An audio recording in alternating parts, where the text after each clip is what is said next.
அதே போல இன்றைய தினம் பார்த்தேன், பரவாயில்ல, காவல்துறை ஓரளவுக்கு பாதுகாப்பு கொடுத்தாங்க. இந்த பாதுகாப்பை ஏற்கனவே கொடுக்கப்பட்டிருந்தா 46 உயிர் இழந்திருக்க வேண்டிய அவசியம் இல்லை. இப்பெல்லாம் கொடுக்கல. நான் கிட்டத்தட்ட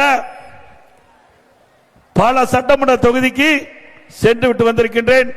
கிட்டத்தட்ட 171வது சட்டமன்றம் என்று கருதுகிறேன். நாமக்கல்ல 171வது சட்டமன்றத்தில் தொகுதியில் எழுச்சி பயண பொதுக்கூட்டத்தில் பேசிட்டு இருக்கிறேன். இந்த சம்பவம் நடந்த பிறகுதான் போலீஸ் பாதுகாப்பு ஓரளவு கொடுக்கிறாங்க. இதுக்கு முந்தி பல மாவட்டத்துக்கு சென்றுகிற எழுச்சி பயண பொதுக்கூட்டத்தில் பேசும்போது அங்கொன்றும் இங்கொன்றுமாக காவல்துறை நிற்பாங்க.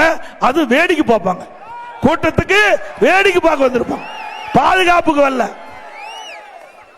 ஸ்டாலின் அவர்களே, நீங்க ஆளுகின்ற கட்சியில முதலமைச்சர் இருக்கிற காரணத்தினால ஆளே நடமாட்டம் இல்லாத பகுதியெல்லாம் காவல்துறை காவலர்களை நிறுத்தி உங்களுக்கு பாதுகாப்பு கொடுக்கிறாங்க.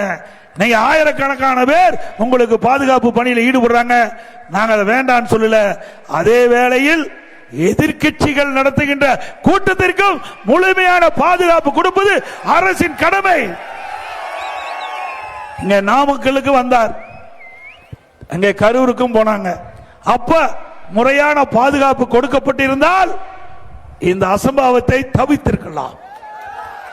சரியான முறையிலே சரியான காவலர்கள் போதிய அளவு நியமிக்கப்படாத காரணத்தினாலே இப்படிப்பட்ட நிகழ்வு ஏற்பட்டு விட்டது.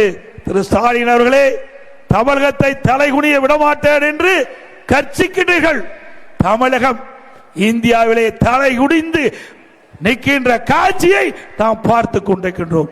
இந்த மண்ணில 41 உயிர்கள் பலியானதற்கு யார் காரணம்?